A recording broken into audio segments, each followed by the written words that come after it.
오늘 성경 말씀은 베드로전서 4장 7절에서 8절 말씀입니다. 제가 봉독해 드리도록 하겠습니다. 만물의 마지막에 가까웠으니 그러므로 너희는 정신을 차리고 근신하여 기도하라. 무엇보다도 열심으로 서로 사랑할지니 사랑은 허다한 죄를 덮느니라. 아멘. 만물의 마지막에 가까웠으니 그러므로 너희는 정신을 차리고 근신하여 기도하라. 무엇보다도 열심으로 서로 사랑할지니 사랑은 허다한 죄를 덮느니라. 아멘. 한 주간도 주 안에서 평안하셨죠? 저는 이 본문의 말씀을 가지고 십자가의 능력으로 하나님과 온전한 화평과 화해를 이룬 자는 단 한순간도 이웃과 원수를 맺을 수 없다 라는 제목으로 말씀을 나누겠습니다. 예수 그리스도의 십자가를 통하여 죄수를 받고 하나님과 온전한 화평과 화해를 이룬 거듭난 자들은 이웃과 원수를 맺을 수 있을까요? 맺지 못할까요? 절대 원수 맺지 못한다는 사실입니다. 왜 그럴까요? 하나님께로 나음을 받았기 때문에 그러는 것입니다. 하나님께로 나음을 받은 자와 받지 못한 자는 어떻게 다를까요?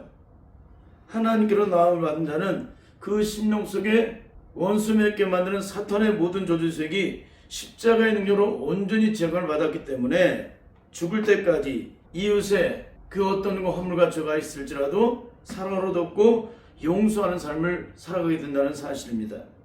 그러나 하나님께로서 나음을 받지 못한 자는 일평생 악한 마귀 저주의 속에 매인받아서 끝없이 종살이를 하게 되는데 옛사람의 저주에 소욕된 뿌리가 죽지 않고 여전히 살아있기 때문에 그 저주의 속을 따라 멸망시키고 파괴시키자 원하는 사탄의 저주의 따라 죽을 때까지 마귀의 종로로서 산다는 사실입니다. 여기에 대해서 요한일서 3장 8절에서 9절은 이렇게 증거해주고 있습니다. 죄를 짓는 자마다 마귀에게 속하나니 마귀는 처음부터 범죄함이라. 하나님의 아들이 나타나신 것은 마귀의 일을 멸하려 하심이니라. 하나님께로 난 자마다 죄를 짓지 아니하나니 이는 하나님의 씨가 그의 속에 거하며 저도 범죄치 못하는 것은 하나님께로서 났음이라. 죄를 짓는 자는 누구에게 속했다는 거예요? 마귀에게 속한 거예요. 누군가를 원망하거나 불평하는 것은 뭡니까? 죄악된 저주 소욕입니다. 상한 마음에 틀어지고 원수 맺는 것은 누구의 소욕이에요? 악한 마귀 저주의 소욕이에요. 그렇기 때문에 우리 안에 사탄의 저주의 소욕을 갖고 있는 자는 절대적으로 하나님께로 난 자가 아니라는 거예요. 그 사람은 마음의 음욕을 품는 순간에 이미 죄를 짓는 것이라고 주님이 말씀하셨잖아요. 누군가를 미워하기만 해도 이미 살인죄를 지은 거라고 말씀하고 있잖아요. 기독교는 눈에 보이는 들킨 죄를 가지고 말하는 종교가 아니라 눈에 보이지 않는 들키지 않는 죄를 가지고서 그 죄값을 물으는 종교이기 때문에 그러는 것입니다. 12절에서는 조금 더 구체적으로 증거를 해주고 있습니다. 가인같이 하지 말라. 저는 악한 자에게 속하여 그 아우를 죽였으니. 여러분, 가인이 아우를 죽인 이유는 악한 자에게 속했기 때문에 아우를 죽였다는 것입니다. 가인의 심령 속에 이미 살인하고자 원하는 죄악된 저주 소욕이 있는 것을 아시고 하나님께서 가인을 찾아오시잖아요. 죄가 문 앞에 와 있으니까 너는 내 마음을 다스리라는 거예요. 안 다스리게 되면 그 죄 앞에 네가 넘어진다는 거예요. 근데 가인은 어떻게 돼요? 그 죄 앞서 그대로 고꾸라져 버립니다. 고꾸라진 대가가 뭡니까? 아무도 없는 들판에서 동생 아벨을 돌로 쳐 죽이는 처참함을 드러내잖아요. 이게 악한 자에게 속한 자의 영적인 실존입니다. 결국 하나님께로서 나지 않게 되면 일평생 죽을 때까지 가인과 같은 죄악된 저주의 성품이 우리를 주장하게 되기 때문에 일평생 이웃과 원수를 맺고 원한을 맺고 원통함을 풀지 못하는, 그러니까 죽을 때까지 원통함을 풀지 못하는 그런 삶을 살아가게 된다는 것입니다. 그러면 거듭난 자는 왜 죄를 짓지 아니할까요? 첫째, 하나님께로 나음을 받았기 때문에 그러는 거예요. 하나님께로 나음을 받은 자는 범죄치 않는다 말씀을 해주셨잖아요. 거듭난 자는 죄를 짓지 않는 이유는 하나님께로 났기 때문에 죄를 짓지 않는 거예요. 너무나 중요한 얘기예요, 이게. 근데 우리는 일평생 죄 짓고 돌아다녀도 하나님께로 나음을 받았다고 얘기하잖아요. 여전히 죄 가운데 있는데 죄를 씻음 받았다고 증거를 하잖아요. 여러분, 이게 얼마나 기가 막힌 얘기예요. 여기에서 요한일서 5장 18절은 이렇게 증거하고 있습니다. 하나님께로 난 자마다 범죄치 아니하는 줄을 우리가 아노라. 하나님께로 나신 자가 저를 지키심에 악한 자가 저를 만지지도 못하느니라. 하나님으로 난 자마다 범죄치 않은 줄을 우리가 안다는 거예요. 어떻게 범죄치 않아요? 하나님께서 저를 지키시면 악한 자가 저를 만지지 못했기 때문에 그러는 거예요. 그러니까 하나님께로 난 자는 누가 지켜보신다는 거예요? 하나님이 지켜보신다는 거예요. 하나님께로 남 받지 못한 자는 누가 지켜보합니까? 악한 마귀가 지켜보하는 거예요. 둘째, 주님이 내 생명을 피로 값주고 사셔서 내 영혼의 주인이 되셨기 때문에 범죄치 않는 거예요.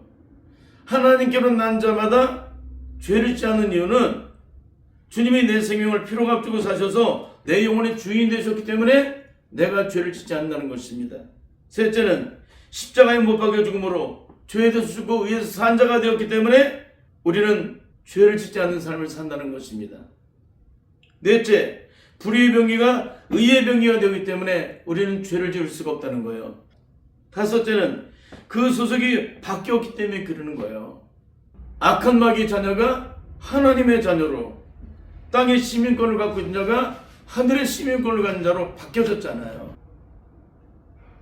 어둠의 종이었던 내가 주 안에서 빛의 생명을 나타내는 그런 빛의 종으로서 변화를 받았잖아요. 여섯째는 악한 마귀의 소욕을 따라 육신의 지배를 받던 자가 예수 그리스도의 영신 성령의 통치와 달을 받는 자가 되었다는 것입니다.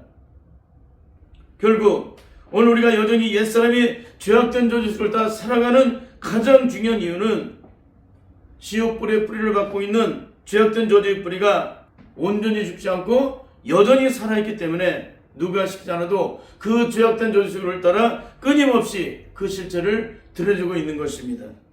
결국 오늘 우리의 삶이 이웃과 여전히 온전한 화평과 화해를 이루지 못하고 끝없이 원수를 맺는 이유는 단 한 가지입니다. 예수 그리스도의 십자가를 통해서 하나님과 온전한 화평과 화해를 이루는 삶을 단 한순간도 살아본 적이 없기 때문에 그러는 거예요. 성령의 능력 안에서 하나님과 온전한 화평과 화해를 이루는 삶을 살았다면 어떻게 되겠어요? 우리는 절대 죄악과 짝하는 삶을 살아갈 수 없습니다. 하나님은 능력이시잖아요. 전능하신 하나님이시잖아요. 무수부지하신 하나님이시잖아요. 그 능력이 한이없으신 하나님이시잖아요. 그 하나님의 능력으로 구하던 자가 여전히 옛사람의 죄악을 따라 악한 마귀의 종살이를 할 수가 있습니까? 절대 있을 수 없는 얘기죠. 우리가 전능하신 하나님께로 나음을 받지 못했기 때문에 여전히 죄악된 저주 속을 따라 살아가는 거예요. 진짜 전능하신 하나님, 무소부지하신 하나님, 그 능력이 한이없인 하나님의 능력으로 내가 거듭남을 체험했다면 우리는 절대 죄하고 짝하는 삶을 살아갈 수가 없습니다. 결국은 오늘 우리가 죄하고 짝하는 삶은 하나님께로 나음을 받은 적이 단 한 번도 없었기 때문에 여전히 죄의 종으로서 죄악된 삶을 살아가는 것입니다. 다른 말로 일평생 예수 그리스도를 믿어도 주님이 이루신 보혈의 피로 저주의 죄를 단 한 번도 씻음받은 적이 없었다는 거예요. 그렇기 때문에 일평생 예수 그리스도를 믿어도 요한복음 8장 44절에 기록된 말씀과 같이 똑같이 마귀의 자녀로서 살아가고 있는 것입니다. 제가 요한복음 8장 44절을 읽어드리도록 하겠습니다. 너희는 너희 아비 마귀에게서 났으니 저는 처음부터 살인한 자요 진리가 그 속에 없으므로 진리에 서지 못하고 거짓을 말할 때마다 제 것으로만 하느니 이는 저가 거짓말쟁이요 거짓의 아비가 되었음이니라. 그러면 예수 그리스도의 십자가를 통하여 하나님과 온전한 화평과 화해를 거듭난 사람은 악한 마귀가 지배하는 세상 속에서 어떤 능력의 삶을 살아가게 될까요? 첫째, 하나님과 화평을 이룬 것만큼 이웃과 온전한 화평을 이루는 삶을 살아가게 된다는 사실입니다. 둘째, 내가 주님의 십자가의 사랑으로 죄사함의 은총을 입은 것만큼 이웃의 허물과 죄를 사랑으로 덮고 용서하는 삶을 살게 된다는 거예요. 내가 주님의 십자가의 사랑으로 죄사함의 은총을 경험한 것만큼 이웃의 그 어떤 허물과 죄가 있어도 주님께 받은 십자가의 아가페 사랑으로 이웃의 모든 허물과 죄를 사랑으로 덮고 용서하는 삶을 살아가게 된다는 사실입니다.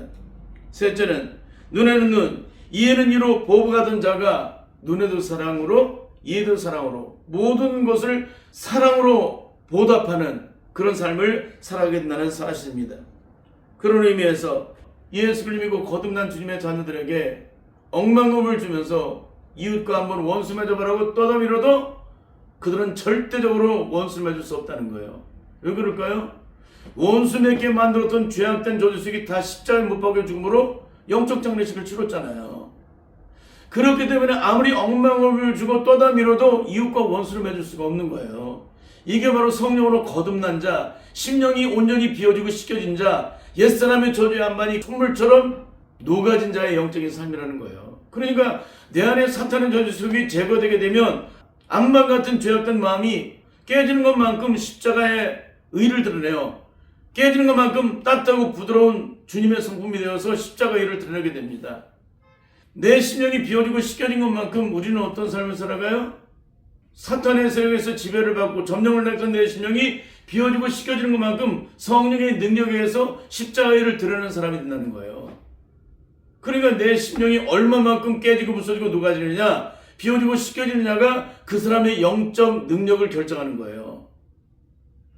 나를 일평생 지배했던 사단의 죄악된 저주의 세력들, 나를 일평생 유린했던 그 사단의 모든 저주의 세력들이 내 안에서 제거가 되면 어떻게 되는 거예요?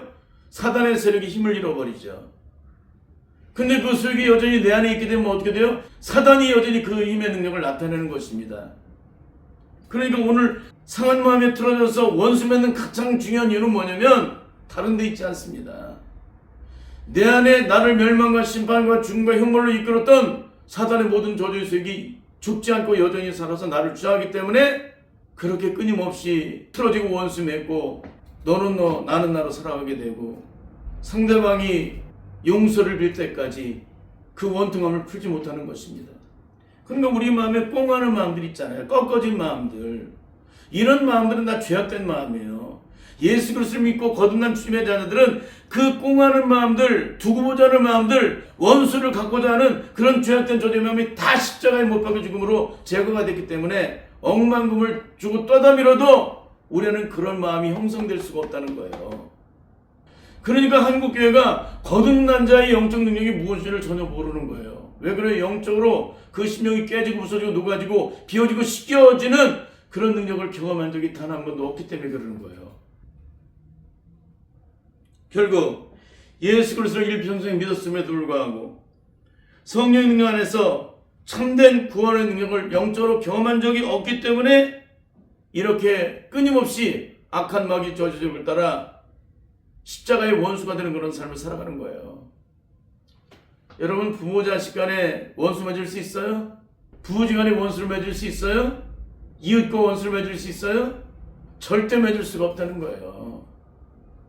거듭난 자는 예수 그리스도의 십자가를 통해서 하나님과 온전한 화평과 화해를 이루는 사람이기 때문에 하나님과 화평과 화해를 이루는 사람은 이웃이 어떤 허물과 죄가 있어도 사랑으로 화평과 화해를 이룬다는 것입니다. 십자가가 바로 그런 것이잖아요. 십자가가 하나님과 화평을 이룬 자는 이웃과 화평을 이룬다. 이게 십자가잖아요. 그러니까 십자가를 해서 구원받은 자가 세상과 원수 맺을 수 없고 화평과 화해를 이룰 수 있는 그 영적 능력이 무엇인지를 모르는 거예요. 왜 그래요? 성령의 능력 안에서 하나님과 화평을 단 한 번도 이뤄본 적이 없기 때문에, 이것은 바로 예수 그리스도와 함께 십자가에 못 박여 죄에 대해서 죽어본 적이 없기 때문에 그러는 거예요. 하나님과의 화평은 죄에 대해서 십자가에 못 박여 죽을 때만이 화평이 이루어지는 거예요. 그 죄가 내 안에 있는 한 하나님과 원수되는 관계가 그대로 유지가 되는 것입니다. 그래서 성령으로 거듭남을 체험한 사람들은 그날 이후 행하는 일이 있습니다. 그럼 우리의 속사람 속에 숨겨진 죄악된 저주의 안반에 심령을 깨뜨리는데 올인하게 된다는 거예요. 왜 그럴까요? 그 저주색이 내 안에 숨겨져 있는 한, 그 저주의 안반이 내 안에 자리를 잡고 있는 한, 그 저주색된 모든 것들을 온전히 제거하지 않게 되면 하나님의 영광을 드러낼 수 없고 영적 경계에서 승리할 수 없기 때문에 성령의 능력 안에서 거듭남을 체험한 사람들은 그날 이후 영적 전쟁에 승리하기 위해서 철저하게 내 심령 속에 숨겨진 죄악된 저주의 안반을 제거하는데 올인한다는 거예요. 그걸 누가 시켜요? 성령님이 나를 주장하셔서 내가 주님의 온전한 성품을 이루기까지 끊임없이 나를 붙잡고 씨름해 주신다는 거예요. 이게 성령으로 거듭난 자의 영적인 삶의 모습입니다. 우리는 엊그제 성탄절 예배를 드렸습니다. 주님이 우리를 영원한 저주와 심판과 죽음의 형벌에서 건져주시기 위해서 이 땅에 오셨는데 주님의 베풀어진 십자가의 구원의 능력이 내게 아무런 능력이 되지 못한다면 이게 무슨 소용이 있습니까? 영원한 자유와 기쁨과 해방을 얻게 하시기 위해서 십자가를 지셨는데 그 십자가에 이르신 영광이 영적으로 온전히 누리지 못하고 있다면 어떻게 기독교가 축복의 종교요 능력의 종교라고 말을 할 수가 있을까요? 결국 일평생 예수 그리스도를 믿었음에도 불구하고 오순에 임하신 성령의 세례를 영적으로 경험하지 못하고 학문적으로 배운 거에서 혼적으로 깨달았기 때문에 그 영광의 능력을 전혀 경험하지 못하는 것입니다. 하나님과 온전한 화평과 이루는 자는 일평생 사날 동안에 단 한 순간도 이웃과 원수를 맺는 삶을 살아가지 못합니다. 원수 맺는 죄악된 녀석이 온전히 다 제거되기 때문에 원수를 맺지 못한다는 거예요. 만일 내 안에 하나님과 원수되는 사탄의 죄악이 단 0.001%라도 존재하고 있다면 우리는 절대 하나님의 영광을 보지 못합니다.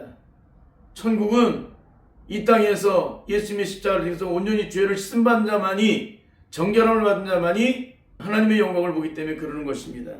그래서 우리의 심령 속에 이 사탄의 죄성이 단 0.001%도 남아있지 않을 때까지 주님 십자가 앞에 철저하게 엎드림으로 죄수를 받고 예수 그리스도 안에 있는 생명의 성령의 법을 말마 죄와 사망에서 온전히 해방된 자로서 그 영광을 온전히 누릴 수 있는 그런 복된 주님의 자들이 다 될 수 있기를 예수님의 이름으로 간절히 축원합니다. 아멘.